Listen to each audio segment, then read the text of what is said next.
4chan a été créé en 2003 par un adolescent de 15 ans nommé Christophe Poul qui utilisait le pseudonyme en ligne Moot.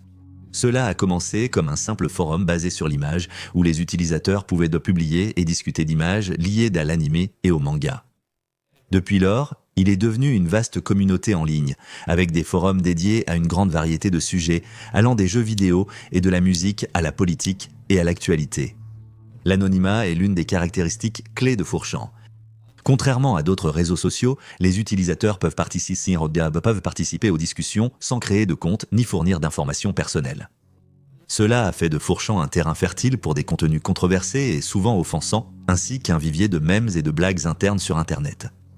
Cependant, un sujet, bien que très vaste, est resté largement méconnu.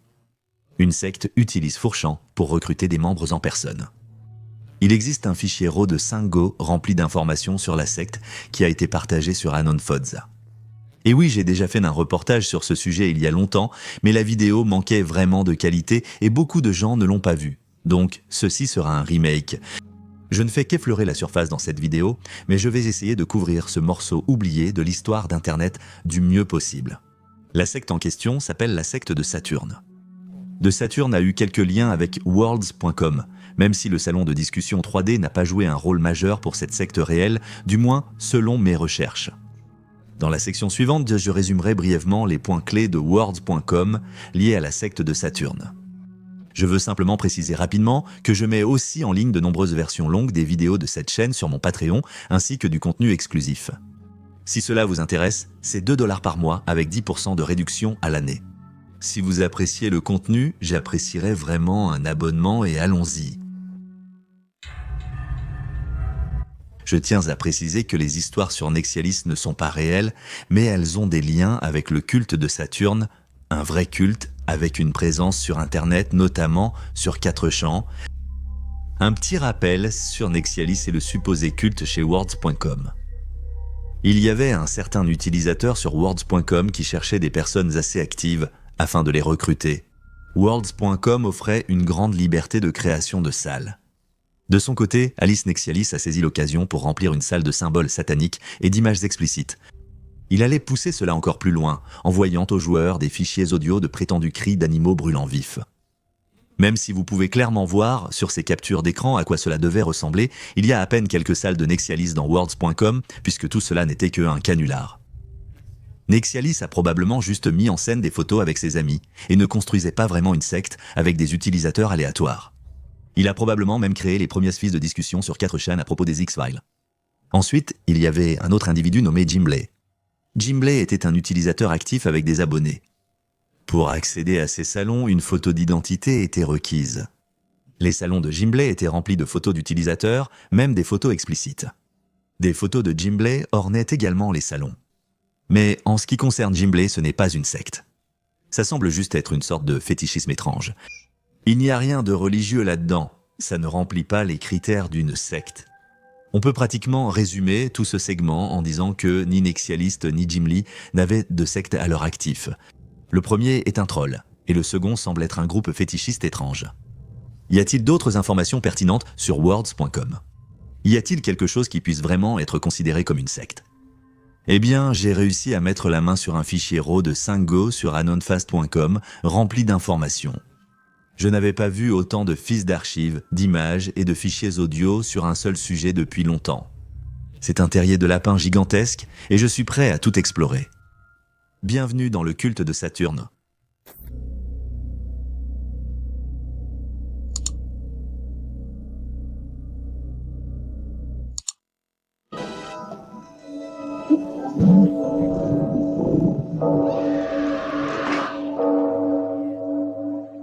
Il est plus tard que vous ne le pensez.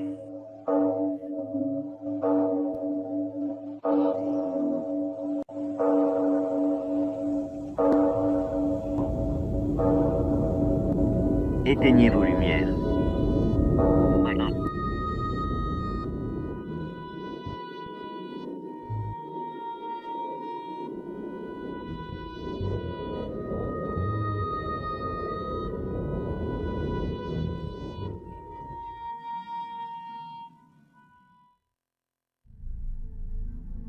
Étant donné la taille immense du terrier de lapin, il devrait être relativement simple de déterminer son origine.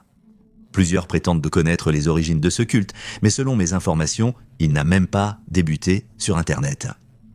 J'en parlerai plus en détail un peu plus tard. Pour l'instant, présentons officiellement ce culte histoire de contextualiser. Parmi les innombrables fichiers du dossier brut, j'ai trouvé un fichier texte avec quelques liens. L'un d'eux mène vers HubPage, où une auteure nommée Tara affirme avoir fait partie du culte depuis le tout début. Elle a décidé de partager ses expériences sur plusieurs années, et une autre personne nommée Richard a fourni les recherches nécessaires pour écrire une chronologie cohérente des événements qui se sont produits. En cliquant sur la première image fournie, nous pouvons lire l'expérience de Tara avec le culte. Je lirai ce post à haute voix, mais je résumerai la plupart des suivants pour éviter l'ennui. De plus, ce premier témoignage de Tara ne sera pas vraiment pertinent pour la suite, mais j'ai pensé que pour lancer la vidéo, il valait mieux commencer par son expérience. Mon histoire débute quand j'ai fait la connaissance de Christian McManus. Christian était ce genre de gars rebelle, attachant mais un peu perdu, qui laissait derrière lui une traînée de petites amies en colère. Je crois qu'on avait un ami en commun et je me suis retrouvé à une fête à Finsbury Park où il était présent. On est sortis ensemble un moment, on a couché ensemble quelques fois et passé du temps ensemble. Il faisait partie de groupes grunge et était lié à la scène hipster de l'Est de Londres. On traînait souvent dans les friperies en plein après-midi, et il me disait que les substances avaient le pouvoir d'ouvrir ton troisième œil, que toutes les affaires humaines étaient liées aux planètes et aux étoiles, et que chaque culture avait cet archétype lié à la planète Saturne et au symbolisme de la mort et du divorce comme une partie essentielle de la vie. C'était intéressant, il n'a jamais eu l'air d'un illuminé. J'aurais dû me douter qu'il y avait quelque chose qui clochait chez lui à l'époque, je suppose, mais c'est lui qui m'a introduit dans ce groupe avec lequel je me suis lié, le début de l'étrangeté. En bas, il y a des soirées dans des entrepôts où je traînais avec eux. Beaucoup de personnes reconnaissables dans l'histoire sont ici. Christian, Franck, Lucie et Daniel. Sous les images, Richard, l'un des deux individus qui enquêtèrent là-dessus, montre des captures d'écran des origines de la secte. Dans les captures d'écran fournies, une personne parle de la légende urbaine où l'on peut contacter une figure de l'antéchrist nommée Franck via l'adresse email falseprophetatlife.com.o. Il raconte avoir découvert l'offre sur Mandy.com, un site d'emploi dans la production. Il y avait une offre d'emploi qui avait la phrase suivante dans l'objet. Des mains oisives recherchez-y pour un travail mystérieux. La description du poste était assez vague, mais elle précisait qu'un nouveau magazine appelé Le Faux Prophète ouvrait et qu'il cherchait des personnes créatives. Après quelques mois, les personnes recrutées pour ce travail ont parlé des expériences étranges qu'elles avaient eues avec ce poste. Le processus de recrutement était peu orthodoxe et étrange. Les candidats recevaient des messages énigmatiques et les réponses étaient envoyées à d'autres candidats, créant ainsi une situation étrange où les postulants étaient en contact direct les uns avec les autres sans jamais rencontrer la personne ou le recruteur. Maintenant, on ne sait pas si tout ce que dit dans ces personnes est vrai, mais nous reviendrons sur ce point plus en détail plus tard. Avec l'attention croissante sur cette affaire, des choses ont été inventées, rendant difficile de comprendre pleinement ce qui s'est réellement passé.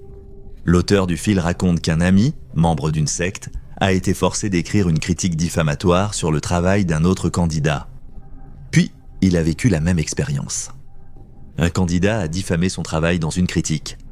Finalement, il aurait apparemment reçu le numéro de téléphone de ce candidat et on lui a dit de l'appeler et de le détruire psychologiquement s'il voulait obtenir le poste. Il a refusé car c'était trop perturbant pour lui. Maintenant, cette expérience en elle-même ne prouve rien, mais des gens affirmaient que des choses similaires leur étaient arrivées. Sur Facebook et dans d'autres articles de blog, des gens décrivaient comment ils avaient été invités à des entretiens à des heures inhabituelles pour découvrir qu'il n'y avait personne ou que des symboles énigmatiques avaient été laissés derrière eux. D'autres personnes affirment être entrées dans un bâtiment à Old Street, Londres, pour un entretien, seulement pour se retrouver enfermées à l'intérieur, les lumières éteintes et soumises à des manipulations psychologiques. De plus, munis d'une carte, ils devaient aller à divers lieux pour dessiner des parcelles. Les gens spéculaient sur les motivations du recruteur à agir ainsi. Ils en sont venus à la conclusion que cette procédure est liée au film Donnie Darko, qui est plutôt mystérieux de nature, autant que je me souvienne. Je l'ai regardé il y a quelques années et je me souviens que certaines scènes étaient très symboliques et qu'il y avait beaucoup de théories autour du film. Quoi qu'il en soit, si vous allez à un certain endroit sur le site web de Donnie Darko, vous verrez le message. Pour atteindre le niveau 3, vous devez trouver le livre de la clé et la serrure sur votre écran. Il existait sûrement divers messages pour passer au niveau 2, mais je n'ai rien découvert. Ensuite, des rumeurs ont commencé à circuler disant que si vous contactiez Frank par email, il vous traquerait ou quelque chose comme ça. Je ne sais pas pourquoi ces histoires inventées circulaient, mais à cause de ça, toute cette affaire est devenue une légende urbaine, et la plupart des gens l'ont oubliée. Alors, c'est tout ? Une simple légende urbaine ? Si c'était le cas, je ne ferais pas de vidéo et ne consacrerais pas des semaines à enquêter sur le sujet. Il y a plus... En fait, il y en a bien plus. Plongeons dans le chapitre 2. Pour ce chapitre, il est important de mentionner qu'en 2012, il y avait de grands débats pour savoir si le monde allait finir ou non.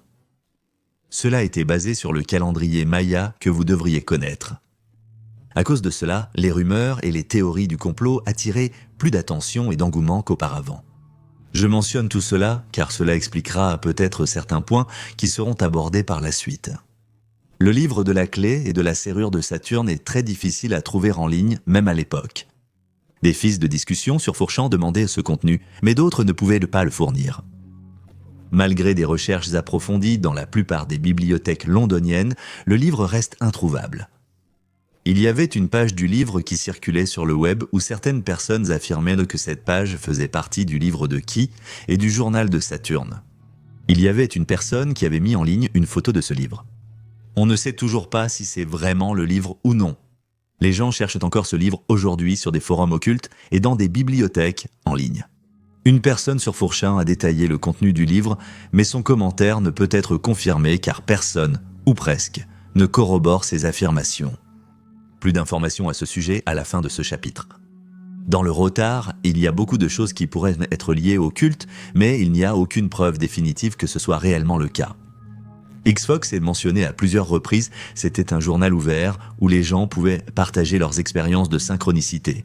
La synchronicité est la survenue significative d'événements sans lien apparent ni relation de cause à effet. Cette discussion est finalement passée de choses très banales à des histoires de fantômes, de l'occultisme, etc. Ce qui a tellement stressé Anonsul qu'il a perdu la raison et a dû chercher de l'aide psychologique. Croire ou non à ces théories relève de votre choix personnel. Certains établissent un lien entre ces discussions et le culte de Saturne. Une anecdote intéressante concerne la bibliothèque X. Une certaine Otila y était associée à Frank et au culte. La capture d'écran est peut-être difficile à lire, mais Otila a mentionné le livre de Locke et Ki et a été accusé d'être membre du culte, mais sans aucun suivi. Revenons aux pages principales et au point de vue de Tara. Dans un post, elle raconte sa première rencontre avec Frank. Elle faisait partie d'un petit groupe de personnes qui pratiquaient l'occultisme, et elle a fini par se rendre compte qu'elle faisait partie d'une secte. Lucy a présenté Tara à Frank Webster. Frank lui a semblé être un sociopathe, et elle a réalisé que Lucy l'idolâtrait. Frank était tout pour Lucy. Lucy a été la première à vouloir promouvoir cette secte en ligne avec du marketing viral. En effectuant quelques recherches, vous pouvez trouver des photos de Lucy et des messages la mentionnant sur 4chan. Mais la terreur indique souvent que Frank était un type plutôt sympa et que les tâches qu'il leur donnait étaient amusantes à faire et plutôt décontractées. Il peignait les symboles sur les murs à Londres et ils sont allés dans la rue à Londres et ont recruté 30 personnes en une seule journée. Personne ne le prenait vraiment au sérieux à part Lucy et Frank. Il faut garder à l'esprit que cette secte a connu beaucoup de changements au fil des années. Alors que ce que Tara décrit correspond au début de la secte en 2010, la secte a connu beaucoup de changements lorsqu'elle est devenue de plus en plus présente en ligne. Tara mentionne que la secte avait une ambiance de fête anarchique, mais cela a changé radicalement en moins de 2 ans. En 2012, l'engouement pour le faux prophète prenait vraiment de l'ampleur. Cela devait être à l'époque où Frank et Lucy faisaient leur plus grande promotion virale.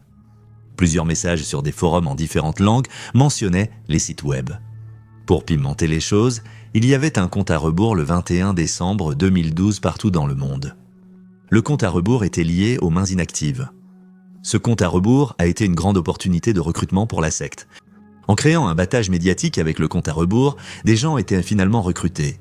C'est certainement une stratégie marketing brillante. De nos jours, les gens ne mettent pas autant d'efforts dans leur alternate reality game, ce qui est franchement dommage. Tara entre plus en détail sur les membres de la secte et la secte elle-même. Elle explique comment tout a commencé comme un groupe ironique et amusant, mais que cela a toujours été spirituel. Il parlait de géométrie, de la fleur de vie, des dieux grecs et de la Saturnale. Elle affirme également avoir surpris une conversation entre Frank et Lucy, où ils discutaient très sérieusement de la façon dont ils pourraient ouvrir des portails. Et disèrent d'autres choses énigmatiques. La secte est aussi devenue bien plus sérieuse à cette époque. La secte prenait le contrôle de quelques entrepôts et avait des gardes ainsi que des passeports pour éviter les intrus. Les priorités de la secte ont changé et Lucy a commencé à créer un jeu en ligne de réalité alternée. J'ai également parlé à quelques personnes au cours de mes recherches et elles étaient toutes absolument convaincues que tout cela n'est qu'un jeu de réalité alternée pour promouvoir le travail de Frank. Mais avec le contexte qui m'est présenté, nous savons que ce n'est pas simplement un jeu de réalité alternée.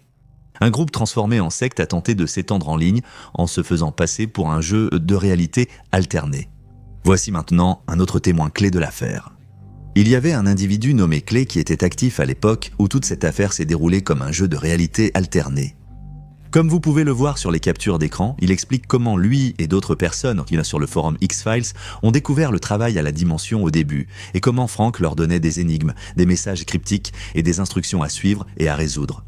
Ici, vous pouvez voir les instructions et certains des symboles que les gens doivent peindre à différents endroits. Voici un exemple concret de cette réalité. Malgré tout, les événements de fortune ont incité certains trolls à se manifester pour ridiculiser l'affaire et embêter Frank. Mais nous y reviendrons dans le prochain chapitre. Clay est entré en contact avec quelqu'un nommé Lapin, qui lui a fourni des détails et des informations prouvant que le livre était réel. Clay va plus loin et parle de la façon dont il est entré en contact avec quelqu'un nommé l'autre tireur solitaire, qui a essayé de révéler les activités de la secte, mais qui a ensuite mystérieusement disparu. Je l'appellerai simplement Solitaire désormais. Solitaire dit à Clay qu'il a reçu une clé USB en forme de clé argentée lors d'une fête. Dessus, il y avait 3 fils archivés pleins de bêtises. Clay voulait voir les fils lui-même, mais Solitaire ne lui a jamais répondu par email. Clay a ensuite envoyé une photo de cette clé USB à Frank, sans s'attendre à une réponse, mais Frank est immédiatement entré dans le salon de discussion et a demandé à Clay d'où il la tenait. Il s'est vite rendu compte que Clay ne savait en fait rien du tout, et il est parti. Il y a encore des choses que nous savons sur Lone. Lone passait de longues heures à essayer de prouver l'existence de la toute première annonce pour le poste de main inactive. Des fils de discussion sur Fourchamp circulaient, mentionnant un prêt disparu après avoir enquêté sur Colt ou Saturne. Heureusement, un utilisateur sur Fourchamp avait sur son ordinateur certains des éléments qui se trouvaient sur la clé USB. Je montrerai simplement les images fournies par l'utilisateur, mais il est difficile d'y trouver un sens. Il y a sûrement une signification plus profonde, mais ce n'est pas pertinent pour cette vidéo. Cependant, lors de la phase de recrutement en 2012 et 2013, il y avait des groupes Skype comme celui-ci. Gardez cela à l'esprit pour le moment, ce sera utile plus tard. Bien que je n'ai trouvé aucune information sur l'existence et le contenu réel du livre, j'ai découvert quelque chose d'intéressant dans le fichier brut. Il y avait de nombreux liens vers les clés liées au livre. Il y avait les clés numéro 1, 2, 2,5, 3, 4 et la clé 4. Et la dernière clé nommée Escalier vers le paradis. Il y a aussi un dernier lien appelé Tuez en enfer. Si vous essayez d'aller sur les sites web, il vous dira que le contenu est soit manquant, soit que vous n'avez pas la permission de le voir. J'ai créé un compte sur le site web pour pouvoir me connecter et regarder moi-même. Le site d'Ancikarm, dans l'ensemble, semble juste être un forum sur l'alchimie et des sujets occultes. Néanmoins, il y avait des choses en rapport avec le livre de Kielok et des gens en discutaient. J'ai trouvé l'unique fil de discussion sur le forum où ce sujet est encore abordé, ce qui m'a grandement surpris, car la secte a disparu depuis 2012. Le fil contenait le contenu du premier key, composé de plusieurs énigmes et questions. L'utilisateur qui a écrit le message fait référence à d'autres fils de discussion, auxquels je n'avais pas accès ou que je n'ai tout simplement pas pu trouver. Mais cela montre simplement que toutes les clés contiennent très probablement des énigmes et des questions qui mèneraient finalement aux 2 dernières clés. L'escalier vers le paradis et Tuez en enfer. Ce qui se passe réellement lorsque tu atteins les 2 dernières clés est inconnu puisque personne n'est allé aussi loin. Pour conclure, ce fil de discussion est quasiment la seule source d'information sur le livre de la clé et de la serrure. Les autres clés sont peut-être aussi sur le forum, mais je ne les ai pas trouvées. Fait intéressant, il y a une autre secte liée à cela. Une secte fortement liée, voire même l'opposé, au culte de Saturne. Dire que cette secte est très unique serait un euphémisme. La secte s'appelle le culte de Mars. Ce ne sera qu'un très court chapitre, puisqu'il n'y a pas beaucoup d'informations à ce sujet, mais cela reste pertinent pour ce thème. Eh bien, il y a en fait un autre groupe lié à cela. Il se faisait appeler le culte de Mars. Ils sont apparus en 2013 et étaient principalement actifs sur Fourchan. Ils ont créé une affiche de recherche pour Frank Webster, fabriqué une carte pour lui et pour leur propre chef de culte nommé Marzipan, et sont même allés jusqu'à créer cette page de présentation de Frank juste pour se moquer de lui. Mais il n'y a pas beaucoup plus d'informations sur ce groupe. Cela s'est produit vers la fin du culte de Saturne. Le culte de Mars a été, pour ainsi dire, le coup de grâce. Qu'est-il advenu du culte de Saturne après 2013 ? Ont-ils disparu ou sont-ils passés à autre chose ? C'est là que World Starcom devient intéressant. J'ai déjà mentionné World Starcom au début, et comment il est lié au culte de Saturne d'une manière ou d'une autre. Il existe des archives de discussion sur Fourchan où des gens affirment avoir envoyé des messages à Nexialis pour trouver White Rabbit, qui était l'un des rares éléments alternate reality game du culte de Saturne. Nexialis a alors dit à l'utilisateur de vérifier un endroit précis auquel je n'ai pas accès puisque je ne peux pas cliquer sur l'image fournie dans l'archive, mais cela semble vraiment très intéressant. L'endroit semble se trouver quelque part dans worlds.com. Avec cette information, nous savons maintenant que le culte de Saturne avait très probablement aussi des salles sur worlds.com, qui pourraient être comparables à celles que Nexialis avait, ou du moins prétend avoir. Clay a de nouveau publié un fil sur Fourchan qui contenait l'emplacement actuel du culte à l'époque. Désolé pour la faible résolution des captures d'écran, mais je dois faire avec ce qu'on me donne. Je vais lire tout le texte à voix haute, car c'est très important pour ce qui va suivre. Avez-vous déjà joué au jeu Étrange Worlds ? Je ne le connais pas bien, mais voici une petite anecdote sur mon expérience avec ce jeu. Certains se souviennent peut-être que j'ai failli perdre la raison en cherchant le mystérieux livre de la clé et de la serrure et son lien avec l'étrange secte du culte de Saturne. Ils vénèrent un cube noir ou quelque chose comme ça. Cette secte a proféré des menaces inquiétantes sur X, mentionnant notamment un étrange cube fabriqué par ses membres, ce qui m'a vraiment fait flipper. Avait une photo du livre, et ensuite le mot Nexialis en dessous. Par curiosité, j'ai cherché le mot sur Google et c'est un nom d'utilisateur de jeu. Il y a quelques autres personnes qui cherchent ce livre avec moi et ils affirment que cet utilisateur semble bien connaître le livre. Si tu es intéressé à m'aider à découvrir un livre rare et caché sur l'occultisme, qui renferme des secrets sur l'alchimie, la démonologie et les mystères de l'univers, alors rejoins-moi dans ma quête et essaie de harceler ce joueur Nexialis. Découvre ce qu'il sait. Nous ne pouvons pas rater cette opportunité. Si j'ai piqué ta curiosité mais que tu ne comprends pas de quoi je parle, garde ce message visible.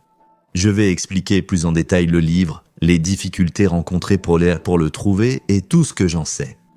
Le livre présente des rituels étranges à l'origine de grands événements et qui pourraient en provoquer un ultime. Restez dans le coin, les choses vont devenir intéressantes ici. Je ne sais pas si ce fil en particulier est la raison pour laquelle les trucs froids de Nexial sont devenus viraux. Mais au moment où Clay a fait ce post, Nexialis ne semblait pas vraiment être un nom associé à tout ça. Les gens sur Fourchan devraient certainement savoir qui est Nexialis, et ça ne semble pas être le cas au moment du post. Suite à cela, de nombreux messages ont été postés dans les fils de discussion parlant de Nexialis et du culte qui l'entoure. Mais Nexialis était clairement juste un troll. Il est intéressant que le culte de Saturne se soit déplacé vers worlds.com lorsque sa popularité était au plus bas. Cela semblait être une ultime tentative infructueuse pour attirer l'attention. J'ai donc pris l'initiative d'aller voir par moi-même. Y a-t-il quelque chose en rapport avec le culte de Saturne dans les mondes de chat3dworlds.com ? J'ai rapidement créé un compte et téléchargé l'application. En rejoignant worlds.com, vous ne pouvez accéder qu'à un unique serveur appelé le serveur du monde. Voici le hall d'entrée avec presque tous les utilisateurs du serveur. Il est difficile de recueillir des informations sur Worlds en raison du faible nombre d'utilisateurs actifs. Quand on regarde dans l'un des fichiers texte qui étaient disponibles dans le fichier brut, il était clairement indiqué qu'il suffisait de rejoindre worlds.com et de demander Nexialist, le culte de Saturne, le livre de la clé d'ouverture, etc. pour en savoir plus à ce sujet. Je savais que le culte était déjà dissous, mais j'étais optimiste. Quand j'ai posé des questions, les utilisateurs ne savaient vraiment pas de quoi je parlais et ne prenaient pas ça au sérieux. Maintenant, je ne sais pas si c'est faux, mais il y avait en fait un utilisateur nommé Jim Lee sur le serveur à ce moment-là. J'ai parlé de Jim Lee au début de la vidéo, mais c'était en fait très intéressant. Lors de l'enregistrement, je ne réalisais même pas que je discutais avec lui. J'étais tellement absorbé par ma recherche d'informations sur la secte que j'en ai négligé ma prudence. Il pourrait donc y avoir davantage à découvrir dans worlds.com, même de nos jours. Je ne sais pas si Jim Lee crée encore des salles, mais il semble être toujours actif sur le serveur. Après les avoir interrogés plusieurs minutes, un utilisateur a dit qu'il savait exactement de quoi je parlais. Un certain Slenderman était un utilisateur qui connaissait le culte de Saturne, et j'ai commencé à lui poser quelques questions. Il a dit qu'il n'était pas membre du culte, mais qu'il connaissait Frank Webster et qu'il était actif à l'époque où le culte était actif en ligne. Il a continué et m'a dit que Frank ne l'aimait pas tant que ça.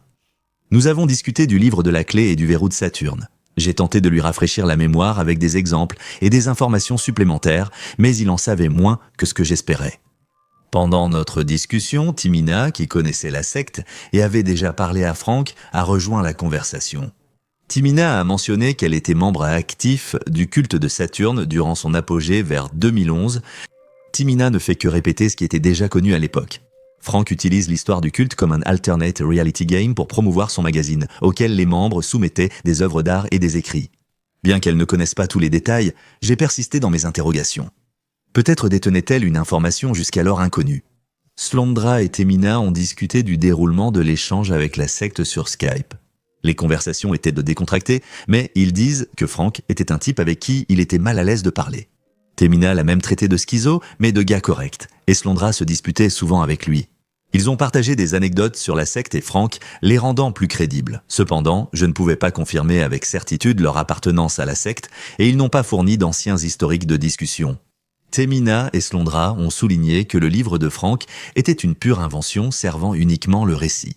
Timina m'a ensuite envoyé quelques dessins qu'elle avait réalisés pour la secte, mais c'est à peu près tout ce qu'il y a eu avec Waltz.com. Timina m'a donné son Discord et nous avons discuté. Elle m'a partagé son point de vue. Timina a raconté avoir découvert la secte sur Fourchan et avoir contacté Frank par email pour y être admise. Elle a rejoint un groupe Skype recevant des messages et tâches énigmatiques. Le groupe est devenu créatif et détendu, où chacun dessinait ou écrivait des choses publiées sur le site du Faux Prophète, le magazine de Frank. Elle m'a donné quelques liens ici et là, montrant que Frank était encore actif en 2016, même si la secte s'était dissoute depuis longtemps. Elle m'a montré le compte DeviantArt de Frank, qui a maintenant été désactivé.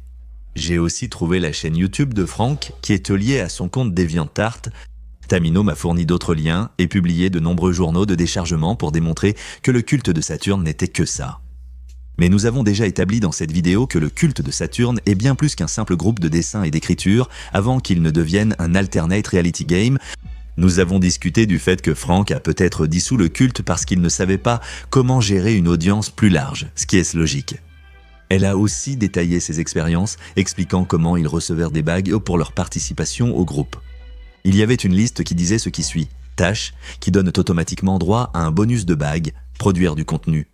Veuillez fournir le texte complet à raccourcir. Je ne peux pas générer un texte à partir de ces quelques mots sans plus de contexte. Trouver du contenu de valeur pouvant être exploité ou amélioré. Par exemple, depuis Reddit, Fourchan ou en trouvant un blog amusant, 3. Retrouver et recruter un auteur de blog drôle. Trouver quelqu'un de talentueux pour contribuer à False Profit, 4. Prouve que tu augmentes le lectorat de False Profit. Marketing, rend le lien de False Profit viral. Trouve 5 liens de concurrents. Tout site proposant de la satire, de l'humour, des nouvelles ou du contenu créatif. De telles choses discréditent évidemment tout le mouvement en tant que secte, ce qui me fait penser que Frank ne savait pas vraiment comment diriger une secte avec succès à plus grande échelle.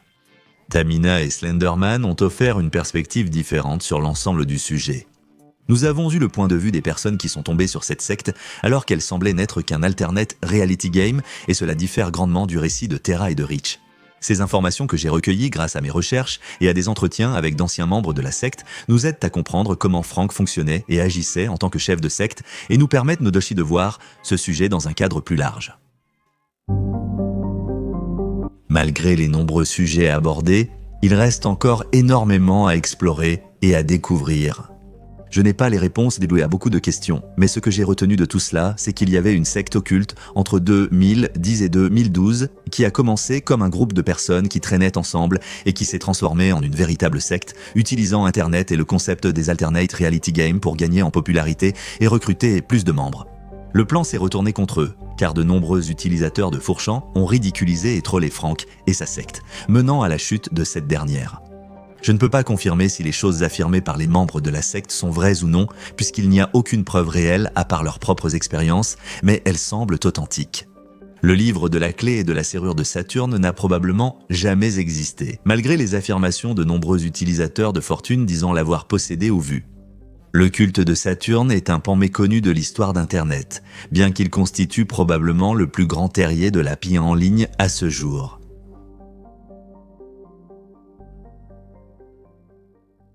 J'ai aussi fait une vidéo sur les 10 messages les plus troublants de Fourchamp, cliquez ici pour la voir.